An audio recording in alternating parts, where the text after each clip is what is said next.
আসসালামু আলাইকুম। টিএমজি থেকে আমি শাহজাহান সাজু, সবাইকে আন্তরিক শুভেচ্ছা অভিনন্দন। আজকে আমরা আমাদেরই গ্রুপের একটা মেম্বার, সবাই আমরা তাকে নারী উদ্যোক্তা হিসেবে চিনি। আমাদের অনেক প্রোগ্রামে আমরা তাকে পেয়েছিলাম। তো পরিচয় করিয়ে দিয়ে আমাদের জান্নাতুল ফেরদাউস লিজা, আজকে আমরা তাকে নিয়ে কিছু কথা শুনব। বর্তমানে আসলে নারী উদ্যোক্তারা যেভাবে এগিয়ে আসছে, তার এই কাজে ফ্যামিলি সাপোর্ট এবং আদার্স ফেসবুকে যখন লাইভ হয় বিভিন্নভাবে তাকে সেলসের জন্য প্রচার প্রসারণা কার্যক্রম চালাতে হয়। সেই ক্ষেত্রে তাদের মানে কী সমস্যার সম্মুখীন হতে হয় এবং ঘটে যাওয়া কিছু ভাইরাল নিউজ, এটার পক্ষে বিপক্ষে কিছু কথা বলবো। অলরেডি আমরা তাকে একজন মানে কী বলবো, সোশ্যাল মিডিয়াতে খুব নোন ফেস লাইলা, তার সাথে আমরা লিজা আপুকে দেখেছি। তার সাথে মেশার পরে তাকে কীভাবে দেখছে সেটাও আমরা তার কাছ থেকে জানবো। তো আর কথা না বলি, আমি চলে যাচ্ছি আমাদের আজকের অতিথি জান্নাতুল ফেরদাউস লিজা আপু। Welcome to our studio please. আসলে যেটা হয় আমাদের নারীদের আসলে এগিয়ে যেতে যেটা হয় সেটা হলো যে আমাদের কিন্তু দেখা যায় যে সংসার, বাচ্চা সব কিছু সামাল দিয়ে তারপর হচ্ছে আমাদের ব্যবসাকে দেখতে হয়। এর মধ্যে কিন্তু আমাদের সংসারের আরও আদার্স কাজ থাকে, সেগুলো আমাদের মেনটেন করতে হয়। এর হচ্ছে বাইরের যে কাজগুলো থাকে সেগুলো মেনটেন করতে হয়। সব কিছু সামাল দিয়ে যখন আমরা হচ্ছে এই বিজনেসটাকে হচ্ছে আমরা মানে টাইম দিই, তাতে করে দেখা যায় যে আমাদের আসলে ভীষণ পরিমাণ মানে অনেক কিছু সম্মুখীন হতে হয়। এরপরেও দেখা যায় যে অবশ্যই বলবো যে আমাদের ফ্যামিলি মেম্বাররা আমাদের অনেকটা হেল্প করে বলেই হচ্ছে আমরা আসলে এগোতে পারি। তা না হলে দেখা যাবে যে আসলে আমাদের পক্ষে কখনোই সম্ভব না। আর আরেকটা কথা সেটা হলো যে আমরা নারী উদ্যোক্তারা যখন হচ্ছে একটা প্ল্যাটফর্মে নামি, আমাদের পরিচিতির জন্য দেখা যায় যে অনেকভাবে আমাদের একটা ভিডিও করতে হয়, তারপরে হচ্ছে বিভিন্ন লাইভ জয়েন করতে হয়। তো সেই ক্ষেত্রে দেখা যায় যে আমরা বিভিন্ন সময় বিভিন্ন রকমের ট্রলের শিকার করি। তো আসলে এই ট্রলগুলো আসলে আমাদেরকে মাঝে মধ্যে খুবই নাড়া দেয় এবং আমরা কিন্তু আমরা মানুষ। সো মাঝে মাঝে আমাদের দেখবেন যে কমেন্ট বক্সে এত বাজে বাজে কিছু কিছু কমেন্ট করা হয়, যেটাতে কিন্তু আমাদেরও খারাপ লাগে।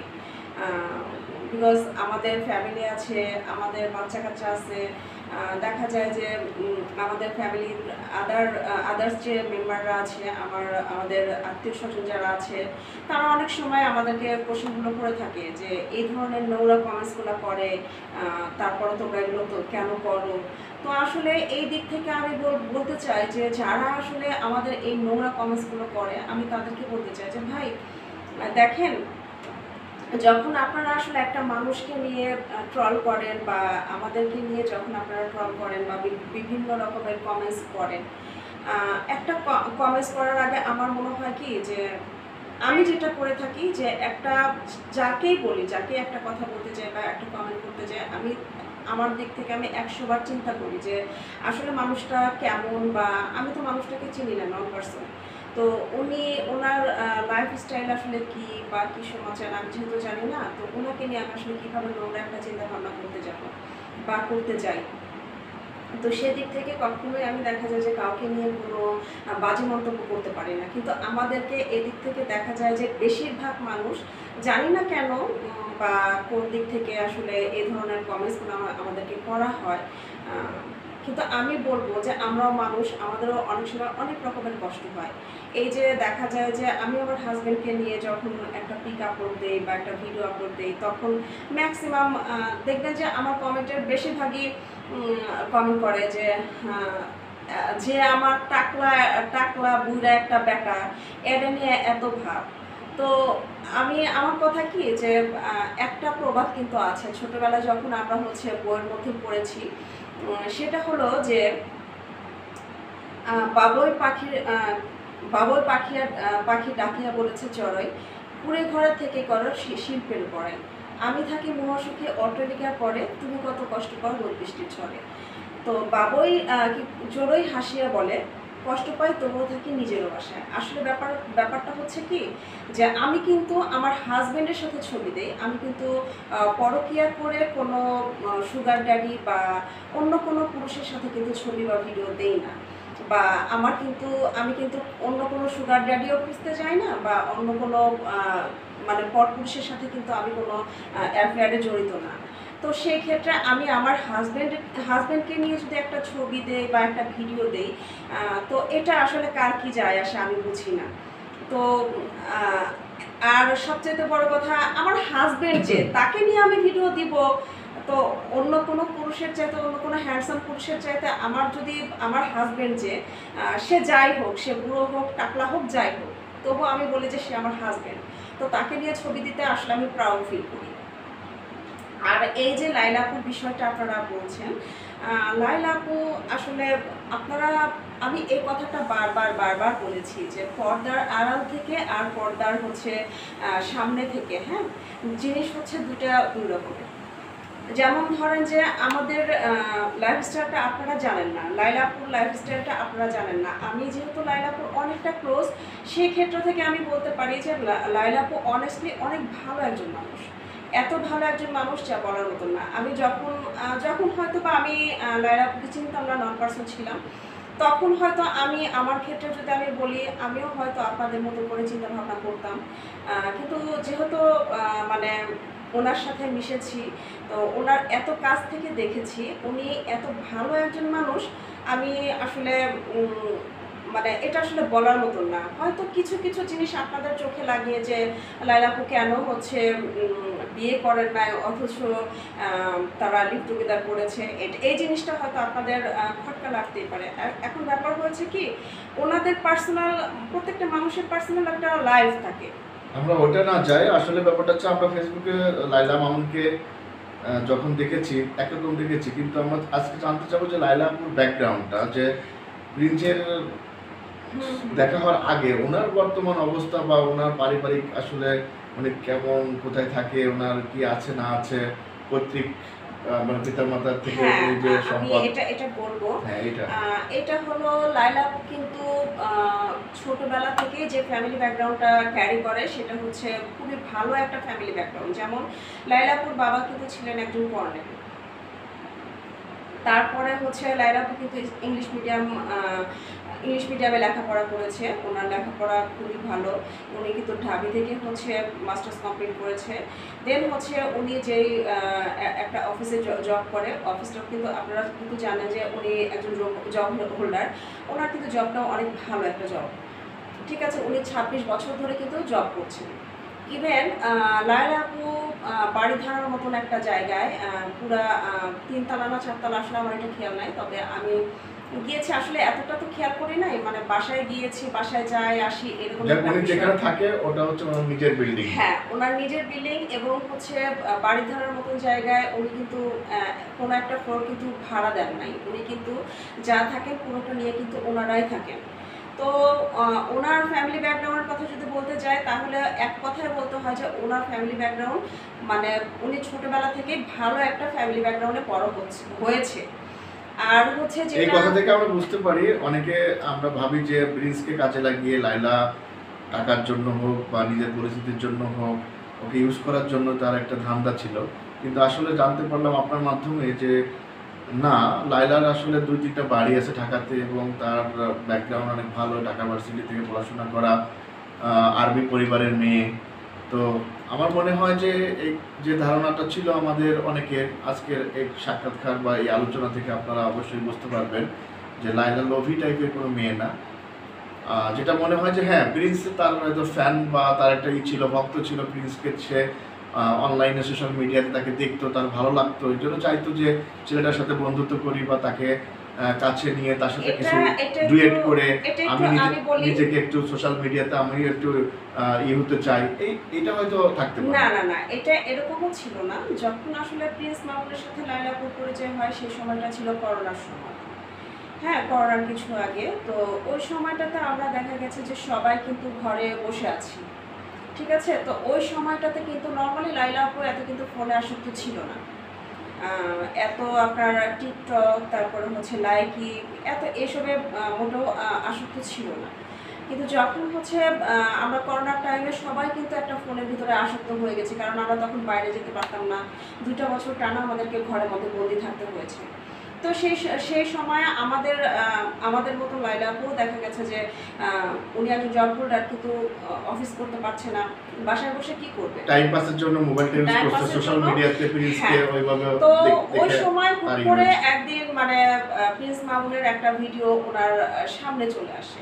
দেন হচ্ছে কন্টেন্ট দেখতে দেখতে ওনার একটু ভালো লাগে, উনি কমেন্ট করে, লাইভ জয়েন করতো, এরকম করতে করতে মানে ওনাদের মধ্যে একটা মানে চ্যাট করতে করতে একটা মানে ফ্যামিলি আর কি একটা মানে বন্ডিং হয় ফ্রেন্ডের মতো। ফ্রেন্ডশিপ হয়। হ্যাঁ, তো ওই ফ্রেন্ডশিপ থেকে হচ্ছে লায়লা আপুর মাঝে মধ্যে মামুনের সাথে কথা হতো। তো মামুনের মাই হচ্ছে মূলত হচ্ছে লায়লা আপুকে বলেছে যে হ্যাঁ তুমি আমার বাসায় আসো, বেড়াতে আসো। তো ওই জায়গা থেকে আসলে জিনিসটা শুরু। তার আগে যে আসলে লায়লা আপু মানে মিডিয়াতে ওরকমভাবে আসা বা পরিচিত হয় এরকম কোনো ইয়ে থেকে না। জাস্ট ও যে অবসর সময় ভালো লাগছে না, কি করবে। আর তার আগে লায়লা আপুর অলরেডি 2টা অ্যাক্সিডেন্ট ঘটেও গেছে লাইফে। ওনার আহ, ওনার বাবা হচ্ছে যখন ওনার প্রথম সম্পর্কটা নষ্ট হয়ে যায় তখন হচ্ছে ওনার বাবা মারা যান। সো ওনার মাকে রেখে ওনার হাজব্যান্ড হচ্ছে দেশের বাইরে তখন শিফট হয়। তো ওনার মাকে রেখে একা একা রেখে আসলে উনি যেতে পারেন না। দেন হচ্ছে ওনাদের একটা সেপারেশনের তখন মানে দূরত্ব বেড়ে গেলে যেটা হয় আর কি, তো দেখা যায় যে ওনাদের মধ্যে একটা সেপারেশন হয়ে যায়। দেন হচ্ছে নেক্সটে যখন হচ্ছে আরেকটা বিয়ে হয়, তো ওইখানেও কিন্তু আরেকটা বেবি আছে আপু। তো ওই বেবিটা নর্মালি হচ্ছে জন্মগতভাবেই প্রতিবন্ধী, শারীরিক প্রতিবন্ধী। তো উনি হচ্ছে ওই বেবিটা হওয়ার পরে বেডটাকে অনেক ট্রাই করা হয়েছে, বিভিন্ন বড় বড় ডাক্তার দেখানো হয়েছে, এখনও হচ্ছে, কিন্তু বেবিটা আসলে ওইভাবে সুস্থ হয় না। ঠিক আছে, আমরা আরো কিছু জানতে পারবো। আমরা সরাসরি লায়লা আপুর সাথে একদিন সাক্ষাতের চেষ্টা করব। তো আমরা অন্যের প্রসঙ্গ বাদ দিয়ে এখন আমার পাশে যে আমাদের আজকের অতিথি, তার নিজের সম্পর্কেই আমি অনেক কন্টিনিউ করতে চাচ্ছি। তার ফ্যামিলিতে কে আছে, কি অবস্থানে আছে, সেটা যদি আমাদের বন্ধুদের উদ্দেশ্যে। হ্যাঁ, আমার ফ্যামিলিতে আছে কি আছে বলতে আমি ম্যারিড, আমার হাজব্যান্ড আছে, আমার 2টা বাচ্চা আছে, আমার একটা ছেলে একটা মেয়ে। আর মেয়েটা হচ্ছে বড়, ছেলেটা হচ্ছে ছোট।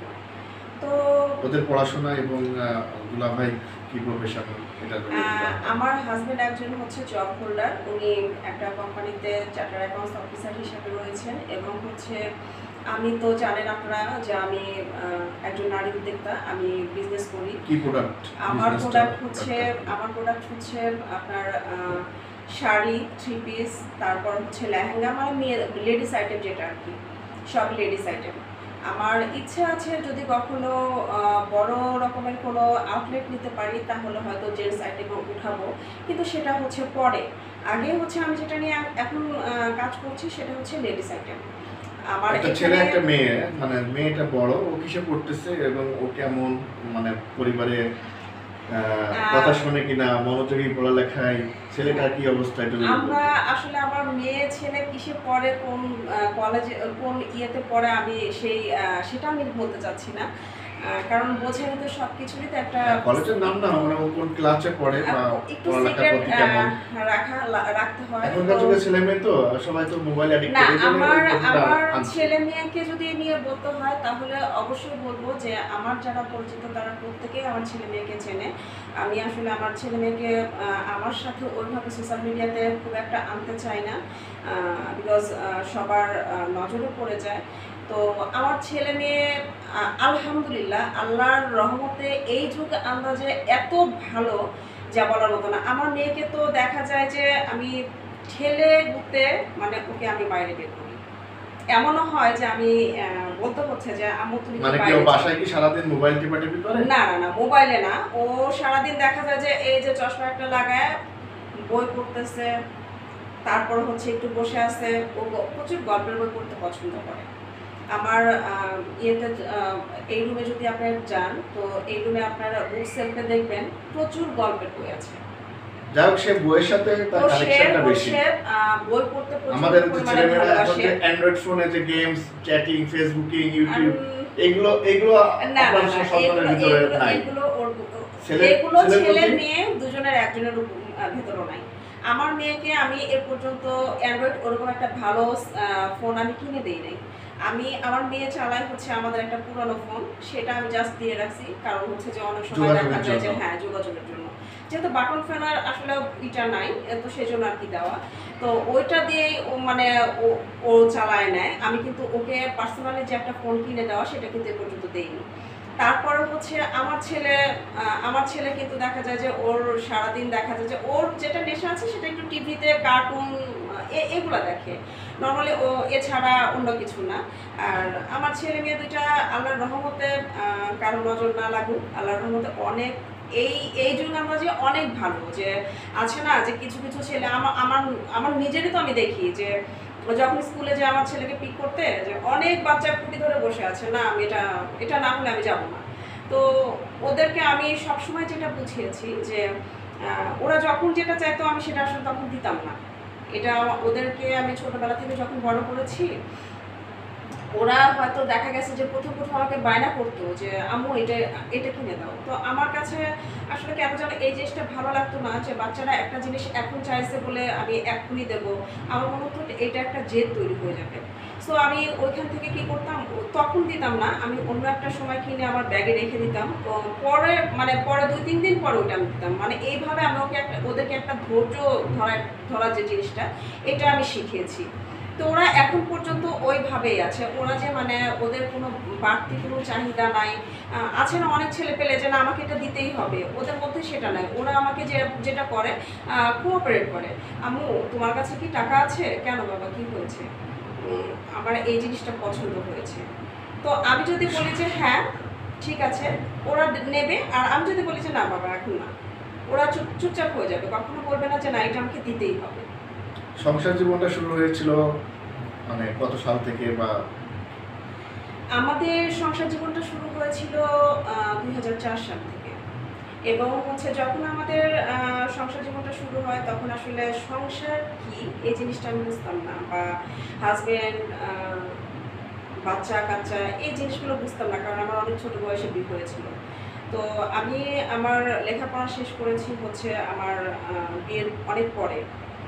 তো আমার বড় বেবিকে নিয়েও আমি মানে এক্সাম দিয়েছি, বা ওকে নিয়ে আমি কন্টিনিউ করেছি। ছোটবেলায় বিয়ে হওয়ার কারণে কি কোনো আফসোস বা কোনো স্বপ্ন অপূরণীয় আছে, বা কোনো এরকম কোনো এখন কি মনে পড়ে যে না কেন এত তাড়াতাড়ি বিয়ে করলাম, যদি আর ইউনিভার্সিটি পর্যন্ত পড়তে পারতাম আর লাইফটা আর একটু ভালো হতো, জব করতাম, ফ্রেন্ড সার্কেল থাকতো, হ্যাঁ, এই জিনিসগুলো কি কখনো নাড়া দেয় কিনা? এটা আসলে কি, এটা যে মনে হয় যে ইউনিভার্সিটি পার করে বিয়ে করেছে তারও একটা আফসোস থাকবে, আবার যে হচ্ছে একদম ছোট বয়সে বিয়ে হয়েছে তারও একটা আফসোস থাকবে। বিকজ সংসার লাইফটা তো একটা মানে বলতে পারেন যে আমার এখানে একটা দায়িত্ব থাকে।